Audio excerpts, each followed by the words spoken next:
여름 더위가 본격적으로 기승을 부리기 시작하게 되면 시원한 수박 한 입이 그 무엇보다 간절해지죠. 그런데 수박은 물만 많고 달기만 하지 영양은 별로 없다 하고 흘려버리시는 분도 은근 많으시더라고요. 사실은 그렇지 않아요. 수박을 조금만 알뜰하게 드시면 더위도 이겨내고 혈관도 지키고 근육 피로도 덜어내는데 큰 도움을 받을 수가 있죠. 오늘은 수박이 우리 몸을 어떻게 보살피는지, 또 가서 살 때 어떤 수박을 골라야 맛있는 수박을 고를 수 있는지 자세히 알려드릴게요. 이야기 끝까지 들으시면 수박 박사 소리 충분히 들으실 거예요. 먼저 수박의 영양 이야기를 조금 길게 해볼게요. 수박은 과육의 약 90% 이상이 수분이라 갈증 해소에 탁월해요. 하지만 그 안에 단지 물만 있는 건 아니겠죠. 땀을 많이 흘리면 나트륨이나 칼륨, 마그네슘이 몸 밖으로 빠져나가는데 이때 목이 타는 느낌뿐 아니라 팔다리가 저릿저릿하거나 힘이 쭉 빠지는 느낌도 같이 오죠. 수박은 칼륨이 풍부해서 나트륨을 체외로 내보내주고 마그네슘이 근육 경련을 가라앉혀주죠. 덕분에 혈압이 높은 분, 다리에 쥐가 나는 분이 수박 한두 조각을 간식처럼 챙기면 나트륨 조절과 근육 피로 회복에도 두루 도움을 얻을 수가 있죠. 수박의 빨간 빛깔을 내는 대표 성분인 라이코펜은 항산화 능력이 뛰어나서 활성산소를 제거할 수가 있겠죠. 활성산소는 우리 몸 세포를 산화시키고 노화를 앞당기는 주범이죠. 특히 혈관 안쪽에 내피세포가 산화되면 염증이 생기고 그것이 쌓여서 동맥경화, 심근경색, 뇌졸중 같은 병으로 이어질 수가 있겠죠. 같은 무게를 놓고 비교하면 토마토보다 수박이 라이코펜을 최대 1.5배까지 더 많이 품고 있다는 연구도 있어요. 고기를 자주 드시거나 혈관 건강이 걱정되시는 분들은 여름철에 토마토 대신 수박을 간식으로 드시면 폭염도 식히고 혈관도 쓸어내리는 이중 효과를 누릴 수가 있겠죠. 또 하나 숨은 주인공이 바로 시트룰린이라는 거예요. 껍질과 빨간 과육 사이에 흰 부분에 많아서 잘라버리긴 쉬운데 실제로는 이 부분이 혈관 확장과 노폐물 배출에는 유용하죠. 시트룰린은 몸 안에서 아르기닌으로 변환이 되는데, 아르기닌은 산화질소라는 물질을 만들어서 혈관을 살짝 넓혀주고 근육세포에 쌓인 피로물질을 밖으로 내보내는 데 도움을 주죠. 그래서 운동선수들이 경기 전후로 수박 주스를 즐겨 마시기도 해요. 우리 어르신들도 더운 날 김장이나 텃밭일 하면서 땀을 많이 흘리신 뒤 흰 부분까지 갈아 넣은 수박 주스를 한 컵 드셔보세요. 몸이 한결 가벼워졌다는 느낌도 오실 거예요. 수박은 칼로리가 낮아요. 과육약 100g 기준으로 30kcal이니 밥 한 공기에 거의 10분의 1 정도밖에 안 되죠. 단 혈당 관리가 필요하신 분은 한 번에 200g 약 사과 반 개 정도 크기 정도만 천천히 드시고 다른 탄수화물 섭취량을 조금 줄여주시면 큰 무리는 없어요. 수박에 들어있는 과당은 밥이나 빵처럼 빨리 혈당은 올리지는 않는데 라이코펜이나 베타카로틴, 비타민 C가 함께 들어있어서 항산화 방패 역할을 같이 해줄 수가 있죠. 다만 저녁 늦게 너무 많이 드시면 화장실을 여러 번 찾게 되니 가급적 저녁 8시 정도까지만 드시는 게 좋겠죠. 이제는 본격적으로 달콤한 수박 고르는 과학적인 요령을 알려드릴게요. 민간에서 전해 내려오는 방법이 여럿 있는데 막상 해보면 찍기처럼 느껴질 때가 많죠. 여기서는 근거가 확실한 5가지 포인트를 정리해드릴게요. 첫째, 배꼽 크기를 확인해야죠. 수박의 꼭지 반대편을 손가락으로 눌러보면은 살짝 들어간 동그란 배꼽자리가 있죠. 그 지름이 1cm 이하로 작고 아담하면 암꽃에서 열린 암수박일 확률이 높아요. 암수박은 과육 조직이 촘촘하고 당도가 높고 씨가 적어서 먹기 편하죠. 배꼽이 2cm 이상 크고 두툼하면은 수분이 많은 수수박일 가능성이 높으니 고려해보시고, 두 번째는 표면에 하얀 가루를 한번 살펴보면 돼요. 수박을 자세히 보면 껍질에 하얀 분가루처럼 고운 가루가 점점 묻어있는 경우가 있는데 먼지나 농약 잔류물로 오해하기 쉬워요. 그러나 사실은 과육 속에 당이 껍질로 스며나와서 굳은 당밀일 가능성이 커요. 당밀이 나타난다는 것은 그만큼 과육 속 당분이 충분히 올라왔다는 뜻이니 달콤함을 기대해볼만 하겠죠. 집에 와서 흐르는 물에 부드러운 수세미로 살살 문질러주면 깨끗해져요. 세 번째, 줄무늬의 선명도와 촉감을 보죠. 수박 겉껍질은 밝은 초록색, 짙은 초록색이 교차해서 무늬를 이루죠. 두세 개 경계가 흐리멍텅한 것보다는 뚜렷하고 선명한 것이 햇볕을 골고루 받은 수박이겠죠. 게다가 진한 초록 줄무늬를 손끝으로 살살 문질러 보세요. 힘줄처럼 오돌토돌 튀어나와 있으면 일교차가 커서 세포가 단단히 조여졌다는 증거고, 반대로 완전히 매끈하면 조직이 물렁하거나 당도가 덜 올랐다는 거예요. 네 번째는 벌 스크래치, 즉 갈색 긁힘 자국을 확인하면 돼요. 꿀벌이 꽃가루를 실어나르면서 암술과 수술을 튼튼히 연결해 주었을 때 생기는 작은 상처인데 흔히 상처난 것 아닌가 하고 피하시겠지만 수분이 활발했다는 표시이니 당도가 높은 편이에요. 긁힘이 너무 깊어서 썩어 들어간 경우만 아니면 안심하고 선택하셔도 좋아요. 다섯 번째는 진동 체크를 활용하는 거죠. 수박을 두드려서 청음하기는 숙련자의 귀가 필요하죠. 대신 한쪽 손바닥으로 수박 옆을 가볍게 감싸고 반대쪽 손가락 마디로 툭툭 두어 번 쳐보세요. 속이 꽉 찬 수박이라면 손바닥에 통통하고 묵직한 진동이 퍼져오죠. 내부에 공기층이 많거나 빈 수박은 텅텅 둔톡하고 울림이 적어요. 귀 대신 손으로 느끼는 방법이라 훨씬 정확도가 높고 쉽게 알 수가 있겠죠. 5가지를 모두 보기 어려우시면 요즘 대형 마트나 온라인몰에서 AI 선별 수박 또는 브릭스 10일 이상 보장이라는 라벨을 붙인 상품을 찾아보세요. 전용 스캐너가 수박 외관, 무게, 부피 부피를 동시에 측정해 밀도와 내부 당도를 예측하고 미숙, 과숙, 공동거를 자동으로 걸러내요. 사람이 귀로 듣고 손으로 만져서 고르는 것보다 훨씬 오차가 적겠죠. 이렇게 공들여 고른 수박을 보관을 허술하게 하면 금세 물러지고 세균이 번식해 아까운 노력이 물거품이 되겠죠. 통으로 사 오셨을 때는 직사광선을 피해서 12에서 15도씨 정도의 서늘한 실내에 두면 일주일 정도 품질이 유지돼요. 너무 차갑게 두면 과육세포가 얼어 물러지니 작년 김장김치자리 같은 0도씨 근처는 피하세요. 잘라 보관할 때는 더욱 주의가 필요하겠죠. 한국 소비자원 실험 결과 수박을 반통으로 잘라 랩만 씌워 냉장고에 넣으면 표면 세균이 불과 하루 만에 약 3000배까지 폭증했다고 해요. 따라서 처음 자를 때 바로 껍질을 제거해서 한입 크기 사각형으로 썰어서 밀폐 용기에 담아두는 편이 안전하겠죠. 가능하다면 3일, 길어도 5일에서 7일 안에 모두 드세요. 만약 미처 못 드시겠으면 믹서에 갈아 지퍼백에 평평하게 눌러 냉동해 놨다가 샤베트처럼 긁어 드시면 남김없이 활용할 수가 있겠죠. 얼리면 당도가 살짝 떨어지지만 시원하면 배가 되니 무더운 오후에 입이 심심할 때는 굉장히 큰 도움이 되실 거예요. 수박에 곁들이면 좋은 음식도 살짝 짚어볼게요. 수박은 수분이 많아 몸을 식히는 성질이 강하죠. 그래서 찬 음식과만 자꾸 드시면 배가 더부룩해질 수 있으니 꿀 한 스푼을 곁들이거나 견과류 몇 알을 함께 씹어주시면 속이 편안하죠. 반대로 빈속에 수박을 많이 드시면 혈당이 빨리 떨어져 어지러울 수 있으니 가벼운 아침 요깃거리로는 통밀빵 한 조각과 수박 주스를 함께 드시면 좋아요. 또 수박은 칼륨이 많으므로 만성 신장질환, 칼륨 제한이 필요한 분이시라면 1일 약 100g 이내로 맛만 보는 수준을 권하고, 반대로 이뇨제가 아니라 혈압약을 드시는 분도 칼륨 수치가 높아질 수가 있으니 담당 의사님과 상의해서 섭취량을 조절하시는 게 좋겠죠.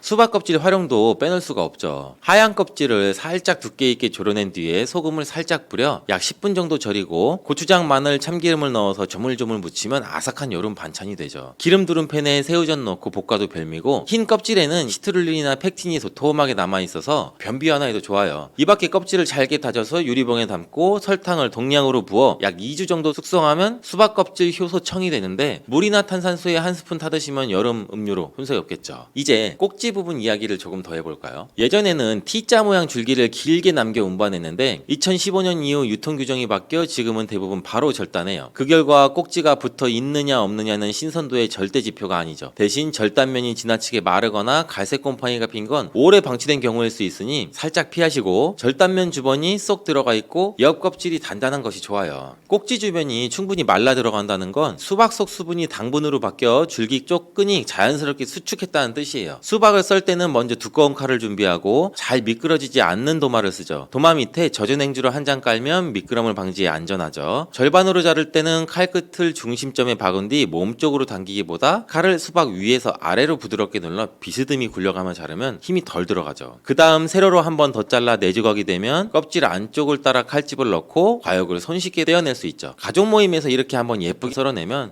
역시 우리 집 최고 칼잡이라는 소리를 들으실 거예요. 수박 드실 때 주의할 점도 있죠. 수박과 맥주를 동시에 많이 마시면 체내 수분이나 전해질 균형이 깨져서 탈수 증상이 더 심해질 수가 있어요. 또 한방에서 수박은 성질이 차갑고 보기에 몸이 냉하고 손발이 늘 차가운 분은 한꺼번에 많은 양을 드시기보다 실온에 약 10분 정도 주었다가 한두 조각만 천천히 드시는 걸 권해요. 반대로 열이 많고 소변이 자주 붉거나 진한 분, 갈증이 심한 분한테는 수박이 갈증과 열을 내려주는 데는 무척 유익하죠. 수박은 갈증을 해소하는 데 그치지 않고 라이코펜으로 혈관을 지키고 시트룰린으로 근육 피로를 풀고 칼륨과 마그네슘으로 혈압과 경련을 완화하는 여름 종합 영양 과일이죠. 고를 때는 배꼽이 작고 줄무늬가 선명해서 흰 당밀이나 벌 스크래치가 살포시 있고 손바닥에 찰진 진동이 느껴지는 녀석을 택하세요. AI 선별 라벨이 붙어 있으면 더욱 믿음직하고, 집에 오면 바로 깨끗이 씻고 한입 크기로 썰어서 밀폐 용기에 담아서 약 3에서 5일 안에 드시고, 남으면 주스나 샤베트, 껍질 반찬으로 알뜰하게 활용 한번 해보세요. 당뇨병은 많은 분들이 고통받고 있는 질병 중에 하나죠. 주위에 당뇨 때문에 혈당 관리하시는 분들을 자주 볼 수가 있는데요. 그런데 계피가 당뇨병 관리에 큰 도움이 된다고 하니 놀랍지 않나요? 바로 계피에 함유된 크로모라는 성분이 인슐린 민감성을 높여주어서 혈당 수치를 안정시키는데 도움을 줄 수 있다고 합니다. 연구에 따르면 계피를 꾸준히 섭취한 사람들은 식후 혈당이 급격하게 상승하는 것을 막을 수 있었다고 하네요. 또한 계피에 포함된 시나믹 알데하이드 성분이 인슐린 민감도를 높여주고 혈당 수치를 안정시키는데 도움을 준다고 알려져 있죠. 이 성분이 잘 적용하도록 돕기 때문에 혈당을 우리가 효과적으로 조절하는데 도움을 주는 역할을 할 수가 있습니다. 여러분, 달콤 쌉쌀한 계피 좋아하시나요? 저는 향긋한 수정과도 좋아하고 계피가루를 얹은 라떼도 매우 좋아하는데요. 계피는 단순히 향긋한 맛을 주는 향신료 이상의 효능을 가지고 있다는 것 알고 계신가요? 우리가 몰랐던 계피의 효능, 또 함께 먹으면 좋은 음식들, 그리고 주의할 점까지 자세히 알려드릴게요. 첫 번째 계피의 효능은 바로 암 예방 효과입니다. 계피는 항산화 성분이 풍부한 음식인 거 아시나요? 우리나라뿐만 아니라 전 세계적으로 계피는 많은 사랑을 받고 있는데요. 향이 좋을 뿐만 아니라 계피의 효능 또한 뛰어나기 때문입니다. 계피에는 항산화 물질이 함유되어 있는데요. 이런 항산화 물질은 우리 몸의 세포가 노화되거나 손상되는 것을 막아주는 역할을 합니다. 특히 계피에 들어있는 시나믹 알데하이드라는 성분이 아주 강력한 항암 효과를 가지고 있어 암세포의 성장을 억제하는 효과가 있는 것이죠. 연구에 따르면 계피는 특히 대장암이나 이 간암 예방에도 효과적일 수 있다고 하는데요. 계피에는 항산화 물질인 폴리페놀이 아주 풍부하게 함유되어 있어서 프리라디칼이라고 불리는 유해 분자로부터 우리 세포를 보호하는 역할을 합니다. 프리라디칼은 암 발생과 관련된 DNA의 손상을 일으킬 수가 있기 때문에 항산화 작용을 통해 암 예방에 도움을 줄 수가 있는 거죠. 꾸준히 섭취하면 암 예방에 큰 도움이 될 수 있겠죠. 계피의 놀라운 효능 두 번째는 탁월한 콜레스테롤 관리입니다. 계피는 콜레스테롤 수치 조절에도 아주 유익한 식품인데요. 계피에 포함된 식이섬유와 폴리페놀 성분이 이와 같은 효능을 나타내는데 이 성분들이 혈관을 깨끗하게 유지하는데 중요한 역할을 한다고 합니다. 여러 가지 연구에 따르면 계피에 포함된 성분들이 혈중 나쁜 콜레스테롤을 감소시키고 좋은 콜레스테롤은 증가시키는데 도움을 줄 수 있다고 합니다. 이는 계피에 함유된 특정 화합물이 콜레스테롤의 흡수를 억제하고 간에서 콜레스테롤의 생성을 감소시키는 작용을 할 수 있다는 것을 의미합니다. 또한 계피는 체내에서 지방의 축적을 막고 혈관의 건강을 유지하는 데도 중요한 역할을 한다고 알려져 있죠. 고지혈증이나 고콜레스테롤 혈증은 심혈관 질환을 일으킬 수 있는 중요한 위험 요소로 알려져 있는데요. 계피는 이런 위험 요소를 관리하는 데 도움을 줄 수가 있답니다. 따라서 계피를 적당히 섭취하면 콜레스테롤을 관리하는 데 유익하다고 할 수 있겠죠. 심혈관 질환이 걱정되는 분들에게는 정말 좋은 식품입니다. 세 번째 계피의 아주 놀라운 효능은 바로 당뇨병 예방입니다. 당뇨병은 많은 분들이 고통받고 있는 질병 중에 하나죠. 주위에 당뇨 때문에 혈당 관리하시는 분들을 자주 볼 수가 있는데요. 그런데 계피가 당뇨병 관리에 큰 도움이 된다고 하니 놀랍지 않나요? 바로 계피에 함유된 크로모라는 성분이 인슐린 민감성을 높여주어서 혈당 수치를 안정시키는데 도움을 줄 수 있다고 합니다. 연구에 따르면 계피를 꾸준히 섭취한 사람들은 식후 혈당이 급격하게 상승하는 것을 막을 수 있었다고 하네요. 또한 계피에 포함된 시나믹 알데하이드 성분이 인슐린 민감도를 높여주고 혈당 수치를 안정시키는데 도움을 준다고 알려져 있죠. 이 성분이 인슐린이 더 잘 적용하도록 돕기 때문에 혈당을 우리가 효과적으로 조절하는데 도움을 주는 역할을 할 수가 있습니다. 우리나라보다 더 계피를 좋아하는 인도에서 계피 섭취와 대사증후군에 관련한 실험이 진행되었었는데요. 인도 델리 대학교에서 진행한 실험 연구에 따르면 대사증후군이 있는 116명을 두 개의 그룹으로 나눈 뒤에 약 16주간 한 그룹은 계피 추출물을 섭취하고 다른 한 그룹은 계피 가루가 들어있다고 속인 가짜 약을 섭취하게 했는데요. 16주 뒤에 확인을 해봤더니 계피 추출물을 먹은 그룹은 가짜 약을 먹은 그룹에 비해 대사증후군에 악영향을 주는 체중, 혈당, 콜레스테롤 등의 수치가 개선이 되었다고 합니다. 참으로 놀랍죠. 물론 계피를 꾸준히 섭취하는 것만으로 당뇨병을 완전히 예방할 수 있는 것은 아니지만 식이요법에 포함시킬 수 있는 좋은 재료라는 점은 분명합니다. 네 번째 계피의 놀라운 효능은 바로 계피의 항염 작용입니다. 계피가 항염 작용까지 있다니 참 신기하시죠. 계피에는 항염증 작용이 있는 화합물이 함유되어 있는데요. 계피에 들어있는 시나믹 알데하이드 성분은 염증을 줄이는 데 효과적이라고 연구 결과도 나와 있습니다. 이 성분은 몸속 염증 반응을 억제해 주어서 관절염, 여러 가지 근육통, 염증성 질환이 있는 분들에게 매우 유익한 식품이 됩니다. 특히 체내에서 발생하는 염증은 만성적인 질환을 유발할 수가 있기 때문에 이를 예방하는 것이 중요한데요. 계피를 섭취하면 몸속의 염증을 낮춰주는 데 도움을 줄 뿐만 아니라 면역력 강화에도 긍정적인 영향을 미친다고 알려져 있습니다. 특히 겨울철에는 찬바람과 습기로 인해서 염증이 쉽게 발생을 할 수가 있는데 계피를 섭취하게 되면 몸을 따뜻하게 해주고 염증을 예방하는 데 도움이 됩니다. 계피 섭취가 일상적인 건강 유지, 특히 쌀쌀한 겨울에 아주 좋은 영향을 미친다고 할 수가 있겠죠. 그렇다면 이것들과 계피와 함께 먹으면 계피의 효능이 2배가 된다는데요. 계피와 함께 먹으면 더 좋은 음식은 무엇일까요? 바로 알려드릴게요. 계피와 함께 먹으면 좋은 음식 첫 번째는 바로 요거트입니다. 계피를 요거트와 함께 먹으면 정말 맛있고 건강에도 좋다는 거 아시는 분 있나요? 혹시 그릭 요거트나 프로바이오틱스 같은 단어들 들어보셨죠? 요거트에는 단백질, 칼슘, 프로바이오틱스 등의 영양소가 풍부하게 함유되어 있는데요. 요거트는 기본적으로 발효식품으로 몸에 좋은 프로바이오틱스가 풍부해서 장 건강에 도움을 주는데 계피와 요거트를 함께 섭취하면 서로 시너지 효과를 낼 수가 있습니다. 그리고 계피의 항염작용과 혈당 안정 효과가 더해져서 건강을 더욱 향상시킬 수 있죠. 요거트에 계피를 넣으면 소화 기능을 개선해주고 특히 요거트에 계피를 더하면 체내에 지방을 태우는 데 도움이 되는 효과가 있기 때문에 계피와 요거트를 함께 섭취하면 소화를 돕고 체중 관리에도 도움을 받을 수가 있습니다. 이게 다가 아니죠. 계피의 매콤달콤한 향이 요거트와 잘 어울려서 아주 맛있게 즐길 수도 있습니다. 요거트를 자주 드시는 분들은 꼭 한번 계피를 뿌려서 드셔보세요. 샐러드 드실 때 드레싱으로 요거트를 사용한 뒤에 그 위에 계피가루를 톡톡 뿌려서 드시는 것도 아주 좋은 계피와 요거트의 활용법이랍니다. 계피와 찰떡궁합인 식품 두 번째는 사과입니다. 계피와 사과는 정말 잘 어울리는 조합인 것 아시나요? 사과는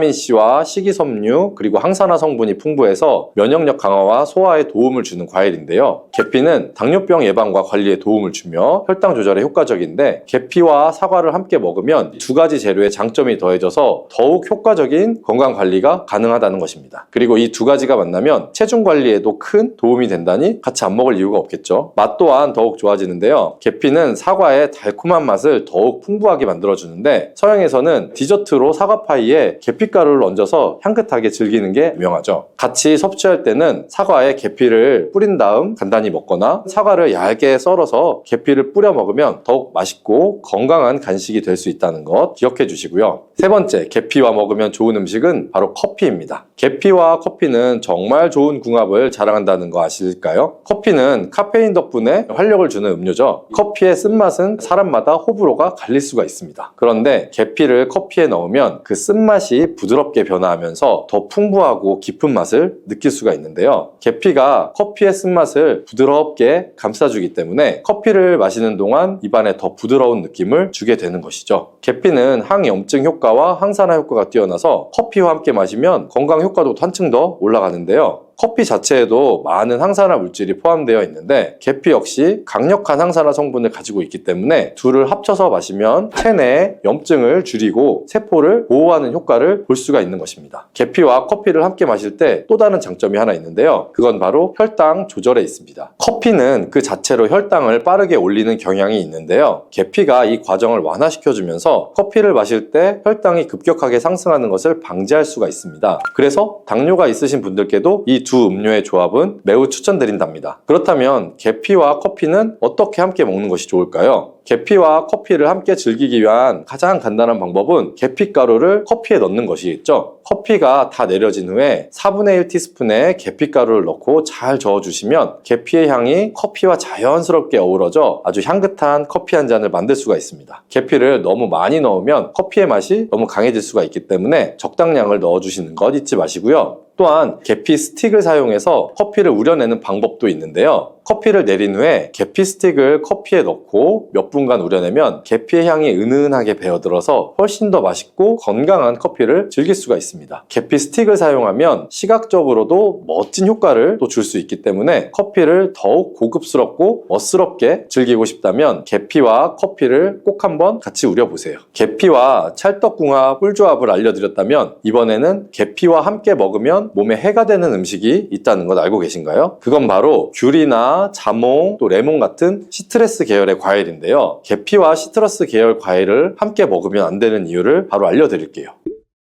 많은 분들이 시트러스 계열 과일, 예를 들어서 오렌지나 레몬을 좋아하시는데요. 이 과일들은 비타민C가 풍부하고 상큼한 맛이 참 일품이죠. 하지만 계피와 시트러스 과일을 함께 먹을 때에는 주의가 필요한데요. 계피의 주요 성분 중 하나인 시나몰은 계피가 가진 독특한 향을 만들어내는 성분인데 이 시나몰이 시트러스 계열 과일의 산성 성분과 결합을 하면 위에서 소화가 잘 되지 않거나 불편한 증상을 유발할 수가 있습니다. 특히 속쓰림이나 위 경련이 일어날 수가 있는데요. 이는 계피와 시트러스 과일이 소화 효소의 분비를 방해하고 서로 반응하면서 위에 자극을 주기 때문입니다. 거기에다 시트러스 과일의 산도가 더해지기 때문에 위산이 과도하게 분비될 수 있어서 계피와 오렌지, 레몬, 귤과 같은 과일들을 함께 먹는 것은 피하는 것이 좋습니다. 만약 계피와 과일을 함께 즐기고 싶다면 아까 알려드렸던 사과도 매우 좋고 아니면 배도 계피와 잘 어울리는데요. 이러한 과일은 소화에도 부담을 주지 않기 때문에 이제부터 계피와 과일을 함께 드시고 싶다면 꼭 유의해서 드시면 좋겠습니다. 계피가 이렇게 많은 효능을 가지고 있지만 부작용도 있을 수가 있는데요. 계피를 섭취할 때 주의할 점은 무엇이 있을까요?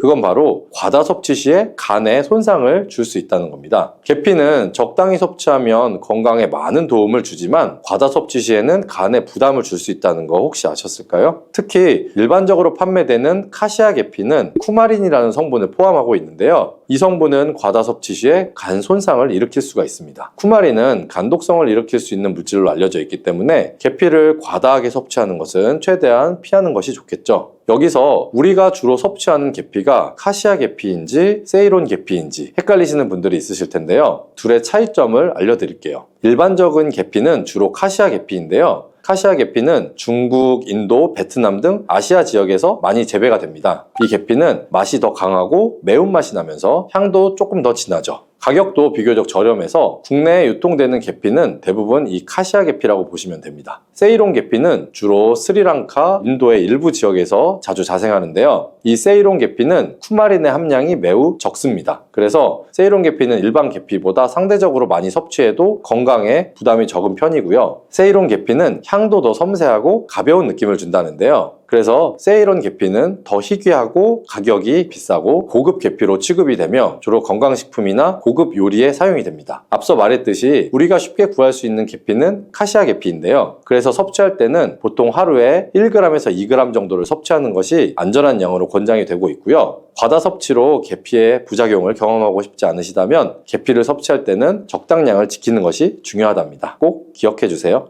그래서 혈관에 문제가 생기기 시작하면 여러 가지 질병이 쫙 뻗어 나타나는 거예요. 대표적인 혈관성 질병이 고혈압, 당뇨, 치매 등등이 있잖아요. 이런 중요한 혈관을 건강하게 만들기 위해 반드시 섭취해야 되는 채소가 오늘의 주인공, 바로 양파예요. 이 양파의 첫 번째 효능은 바로 혈관을 깨끗하게 청소해준다는 거예요. 혈관이 부드럽고 탄력이 좋아야 되는데 나이가 들면 들수록 딱딱하고 혈관벽이 두꺼워지고 콜레스테롤 때문에 혈관벽이 좁아지기도 하고 혈전이 생겨서 혈액순환도 안 되고, 이렇게 되면 당연히 고혈압이나 뇌졸중 등 혈관 질환이 나타나게 되겠죠. 이러한 혈관 질환을 예방하는 데 양파가 굉장히 좋은 역할을 하게 돼요. 양파에는 혈관 질환에 도움을 주는 중요한 성분 2가지가 들어있는데, 양파를 썰면 눈물을 나도록 하는 성분이 알리네이즈라는 성분이에요. 알리네이즈는 휘발성이기 때문에 눈이 메어지는 건데, 이 성분은 항산화 작용이 뛰어나서 활성산소를 제거해서 혈관이 손상되는 것을 막아주겠죠.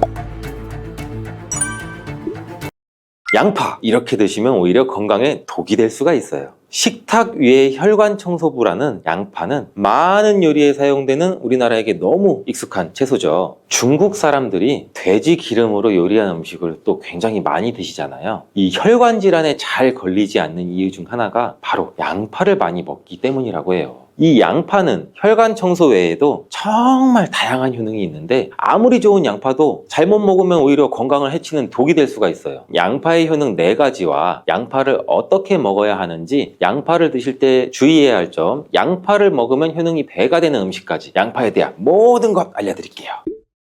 나이가 들면서 가장 신경 써야 할 부분이 저는 혈관 건강이 아닌가 싶어요. 노화가 진행되면서 당연히 우리 세포나 혈관의 노화도 진행이 되는데, 사람 몸의 혈관의 길이가 무려 약 10만 킬로미터, 무려 우리 지구 지름이 약 4만 킬로 정도 된다고 하는데, 지구를 2바퀴나 돌 수 있는 길이에요. 이렇게 긴 혈관이 우리 몸속에 있는데 온몸 구석구석 혈관이 그럼 닿지 않는 데가 없겠죠. 그래서 혈관에 문제가 생기기 시작하면 여러 가지 질병이 쫙 뻗어 나타나는 거예요. 대표적인 혈관성 질병이 고혈압, 당뇨, 치매 등등이 있잖아요. 이런 중요한 혈관을 건강하게 만들기 위해 반드시 섭취해야 되는 채소가 오늘의 주인공, 바로 양파예요. 이 양파의 첫 번째 효능은 바로 혈관을 깨끗하게 청소해준다는 거예요. 혈관이 부드럽고 탄력이 좋아야 되는데 나이가 들면 들수록 딱딱하고 혈관벽이 두꺼워지고 콜레스테롤 때문에 혈관벽이 좁아지기도 하고 혈전이 생겨서 혈액순환도 안 되고, 이렇게 되면 당연히 고혈압이나 뇌졸중 등 혈관 질환이 나타나게 되겠죠. 이러한 혈관 혈관 질환을 예방하는 데 양파가 굉장히 좋은 역할을 하게 돼요. 양파에는 혈관 질환에 도움을 주는 중요한 성분 2가지가 들어있는데, 양파를 썰면 눈물을 나도록 하는 성분이 알리네이즈라는 성분이에요.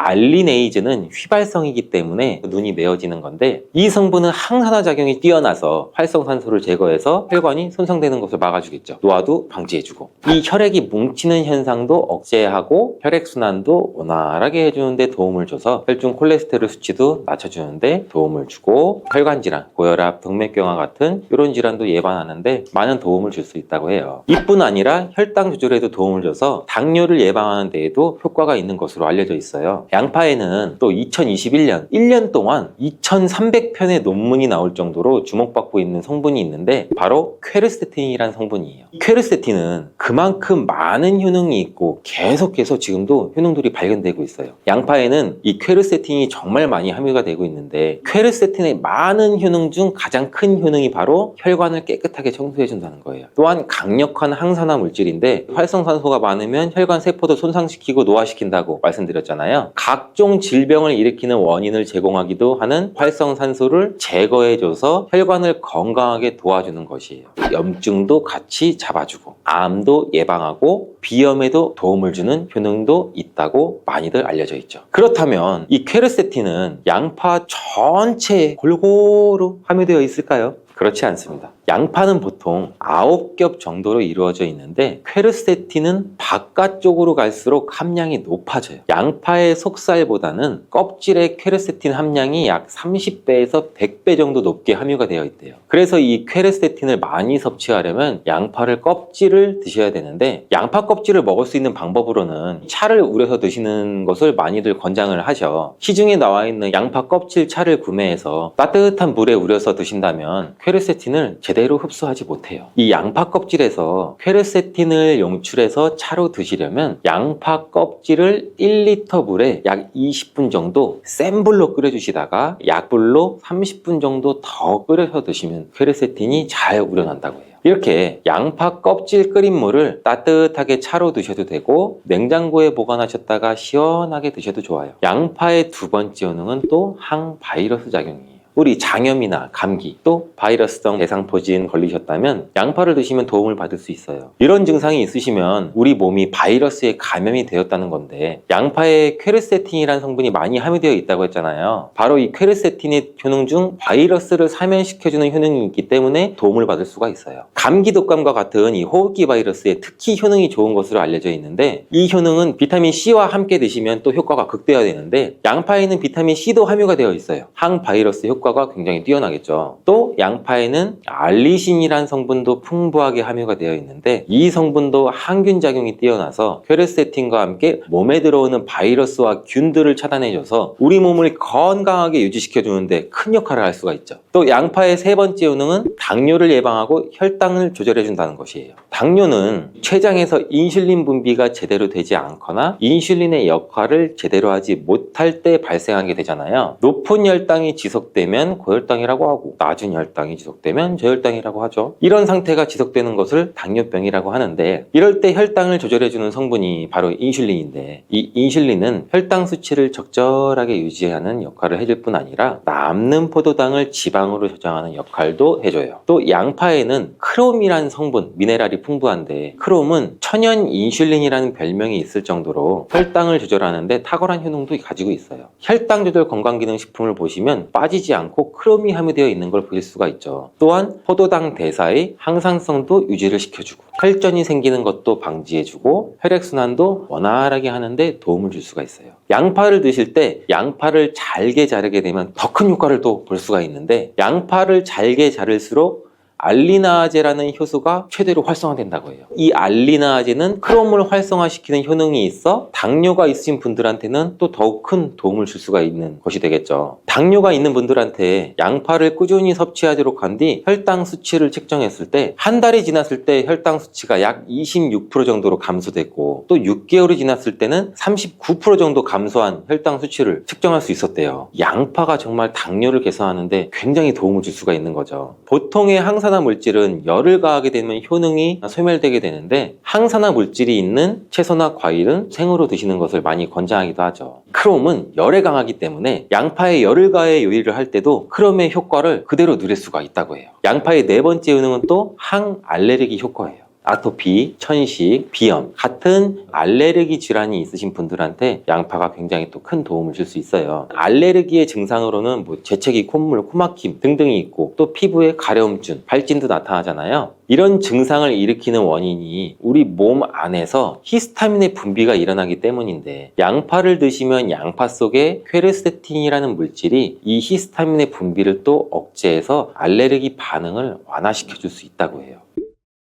이러한 여러 효능이 있는 양파는 함께 드실 때 효능이 배가 돼서 보약이 되는 잘떡궁합의 식품들이 있는데 첫 번째, 바로 식초예요. 양파를 피클로 만들어 드시면 상큼하니 입안을 개운하게 해주기도 하는데 고기랑 함께 드실 때 참 좋죠. 한 가지 주의할 점은 이런 피클을 만들 때 설탕을 너무 많이 넣으면 오히려 건강에 더 해가 되겠죠. 피클의 맛이 약간은 떨어지더라도 건강을 위해서는 설탕은 빼고 만드시는 것을 추천해 드려요. 또한 식초에는 피로를 유발하는 젖산의 분비를 억제하는 효능이 있고 양파는 피로 회복에 좋은 비타민 B1의 흡수를 촉진하는 효능도 있어 양파와 식초를 함께 드시면 에너지를 충전하고 피로를 회복하는 데 도움을 받을 수가 있죠. 또한 식초는 나쁜 콜레스테롤의 흡수도 억제해서 혈관 건강도 도움을 줘서 우리 몸의 면역력 강화에도 큰 효과가 있습니다. 양파와 함께 드시면 보약이 되는 식품 두 번째는 바로 계란이에요. 이 계란 노른자에는 루테인과 지아잔틴 이 두 가지 중요한 항산화 성분이 풍부하게 함유가 되어 있는데 이 지아잔틴은 자유라디칼이라는 성분으로부터 우리 눈을 보호하죠. 이 자유라디칼은 환경적인 요인이나 노화나 스트레스 등으로 발생해서 우리 세포를 손상시키는 것을 말해요. 눈에 발생하게 되면 심하면 또 실명까지도 이를 수가 있는데 이 계란에는 콜린이라는 성분이 함유가 되어 있는데 콜린은 대표적인 뇌 건강을 좋게 하는 물질이에요. 아세틸콜린이라고 하는 신경 전달 물질을 만드는데도 콜린이 작용하기도 하는데 이 아세틸콜린이 부족하게 되면 기억력 저하나 학습 능력의 감소, 더 나아가서 이제 치매도 일으킬 수가 있겠죠. 양파의 퀘르세틴과 알리나제 성분으로 혈관을 깨끗하게 하고 활성산소도 제거해서 혈관 세포를 손상도 막아주는 효과랑 계란의 콜린이 효능이 만나서 뇌혈관을 건강하게 하고 뇌신경을 활발하게 해서 치매 예방에 정말 좋은 음식이 되는 거죠. 양파와 함께 드시면 보약이 되는 식품 세 번째는 마늘입니다. 마늘에는 알싸한 매운맛을 내는 알리신 성분도 들어있는데 이 성분이 혈중 지질, 콜레스테롤 수치를 낮춰 중성지방도 낮추는데도 굉장히 효과적인 성분이에요. 이를 통해서 혈관의 동맥경화를 방지하는 데 또 도움을 줄 수도 있고 심혈관 질환을 예방하는 데도 아주 좋은 성분이 될 수가 있죠. 항산화 성분인 폴리페놀이 풍부해서 콜레스테롤이 산화되는 것을 막아서 나쁜 콜레스테롤이 만들어지는 걸 방지해줘요. 또 마늘은 미국 국립암연구소가 선정한 48가지 항암식품에 들어가는데 마늘에 함유된 알리신과 유황화합물 그리고 셀레늄이 바로 항암 효과를 나타내요.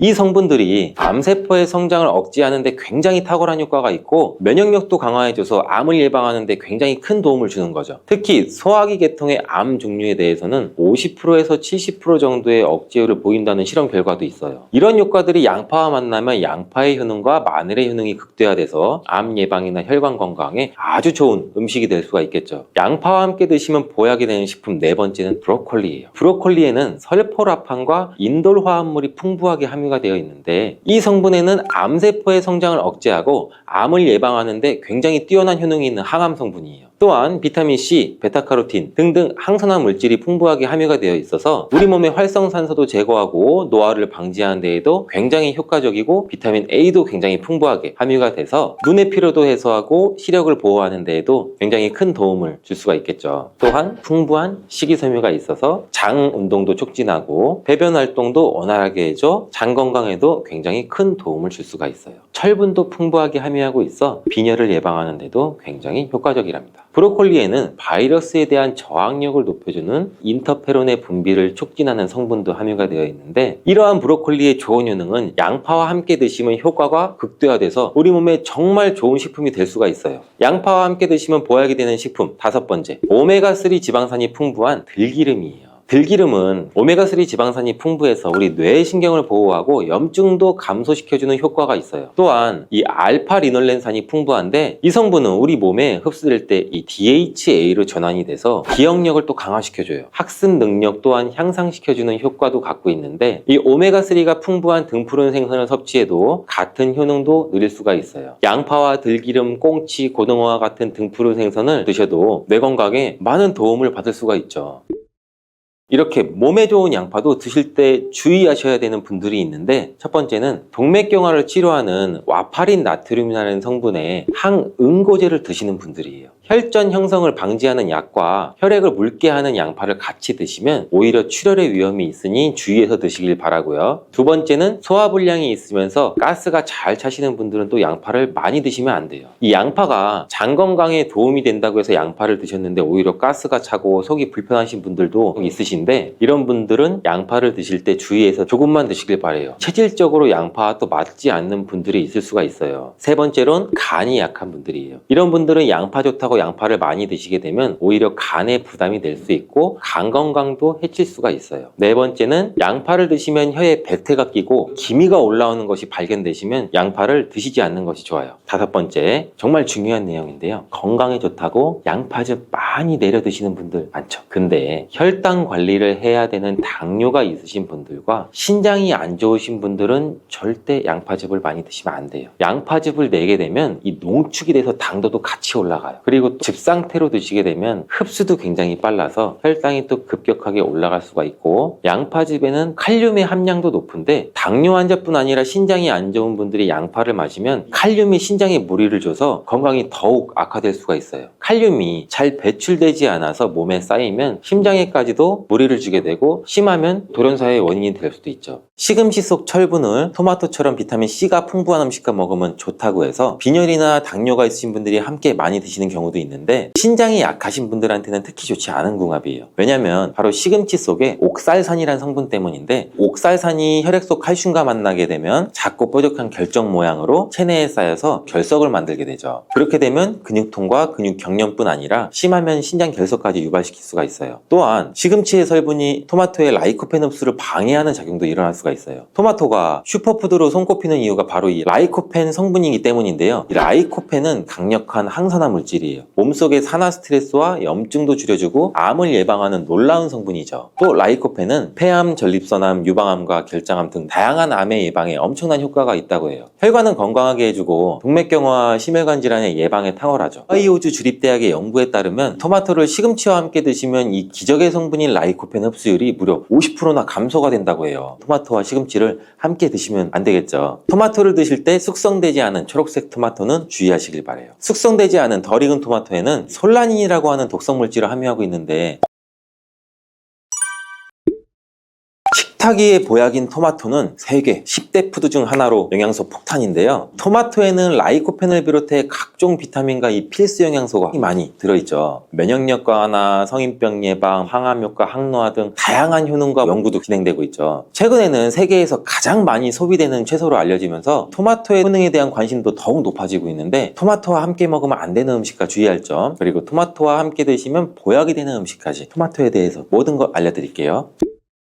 철분과 비타민이 많아 요즘 들어 특히 주목받고 있는 채소가 시금치인데, 시금치는 토마토와 상극으로 함께 드시면 안 돼요. 시금치 속 철분을 토마토처럼 비타민C가 풍부한 음식과 먹으면 좋다고 해서 빈혈이나 당뇨가 있으신 분들이 함께 많이 드시는 경우도 있는데, 신장이 약하신 분들한테는 특히 좋지 않은 궁합이에요. 왜냐면 바로 시금치 속에 옥살산이라는 성분 때문인데, 옥살산이 혈액 속 칼슘과 만나게 되면 작고 뾰족한 결정 모양으로 체내에 쌓여서 결석을 만들게 되죠. 그렇게 되면 근육통과 근육 경련뿐 아니라 심하면 신장 결석까지 유발시킬 수가 있어요. 또한 시금치의 성분이 토마토의 라이코펜 흡수를 방해하는 작용도 일어날 수가 있어요. 토마토가 슈퍼푸드로 손꼽히는 이유가 바로 이 라이코펜 성분이기 때문인데요. 이 라이코펜은 강력한 항산화 물질이에요. 몸속의 산화 스트레스와 염증도 줄여주고 암을 예방하는 놀라운 성분이죠. 또 라이코펜은 폐암, 전립선암, 유방암과 결장암 등 다양한 암의 예방에 엄청난 효과가 있다고 해요. 혈관은 건강하게 해주고 동맥경화, 심혈관 질환의 예방에 탁월하죠. 하이오즈 주립대학의 연구에 따르면 토마토를 시금치와 함께 드시면 이 기적의 성분인 라이코펜 흡수율이 무려 50%나 감소가 된다고 해요. 토마토와 시금치를 함께 드시면 안 되겠죠. 토마토를 드실 때 숙성되지 않은 초록색 토마토는 주의하시길 바래요. 숙성되지 않은 덜 익은 토마토에는 솔라닌이라고 하는 독성 물질을 함유하고 있는데, 솔라닌은 이 식물이 해충이나 질병으로부터 스스로를 보호하기 위해 생성되는 자연 방어 물질이에요. 감자에 싹에 들어있는 독성 물질이죠. 이 솔라닌을 섭취하게 되면 복통이나 구토, 현기증, 두통, 심하면 마비까지 올 수 있는 증상이 나타날 수가 있으니 주의하시길 바라고, 토마토 요리를 할 때 한 가지 주의할 점은 단맛을 좋아하시는 분들이 간혹 설탕을 첨가해 드시는데 제발 이 설탕만을 피해 주시길 바래요. 설탕은 토마토의 영양 성분을 파괴하기 때문에 건강을 위해 두신 토마토가 아무짝에도 쓸모가 없거든요. 그리고 이 설탕이 몸속에 들어오면 설탕을 분해하기 위해 비타민 B군이 사용되는데, 비타민 B는 피로도 감소시키고 뇌의 활동도 활성화시키는데 중요한 성분이죠. 토마토에는 비타민 B가 함유되어 있는데 설탕 때문에 오히려 체내 흡수율이 감소되고 설탕으로 인해 혈관 내 혈당도 상승되게 또 안 좋은 결과를 초래할 수가 있겠죠. 기억력의 중추인 해마를 위축시켜 혈관성 치매에도 위험을 높이고, 고혈당성 당뇨병을 넘어 정말 과도하게 장기간 드시면 암까지도 발생될 가능성이 높아지게 돼서 토마토의 항산화 효과를 전혀 누릴 수가 없게 되죠. 혹시 토마토 케첩 많이 사용하시나요? 달콤상콤한 맛이 좋아 계란 후라이에도 뿌려 먹고 다양한 요리에도 사용되는 토마토 케첩도 우리 몸에 독이 된다는 사실. 실제로 케첩 한 스푼에 설탕이 약 4g 정도 들어있어요. 이는 시중에 판매되는 초콜릿에 들어있는 설탕보다 더 많은 양이에요. 이뿐 아니라 케첩의 영양 성분을 살펴보면 상과당, 소금, 합성, 착색료, 향신료 등 수많은 감미료와 식품 첨가물이 들어있어요. 케첩이 토마토를 원료로 만들어져 건강한 재료라고 알고 계신 분들도 계시겠지만, 케첩 속 토마토는 가공 과정과 첨가물들에 의해서 영양 성분이 많이 파괴되어 있고 오히려 우리 몸을 공격하는 성분들이 가득해요. 그렇다면 토마토와 함께 먹으면 보약이 되는 음식은 어떤 게 있을까요?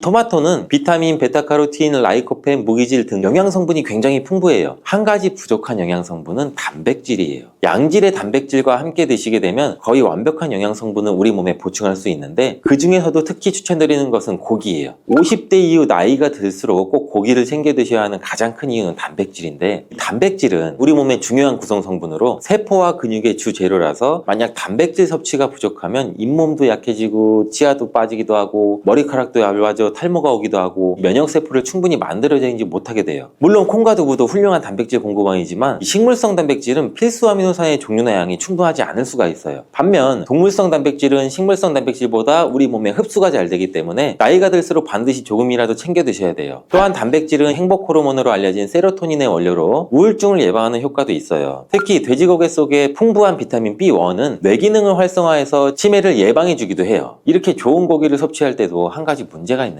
우리 몸은 약 알칼리성을 유지해야 되는데 육류는 산성식품이라는 거예요. 바로 이 토마토가 문제를 해결해 줄 수가 있죠. 토마토는 대표적인 알칼리 식품으로 산성인 육류와 함께 드시면 단백질의 소화를 도와주고 위장의 부담을 줄여줘 토마토의 풍부한 섬유질이 변비를 예방해서 위장 건강을 지켜줄 수가 있어요. 그리고 토마토는 어떻게 드시는 게 좋을까요?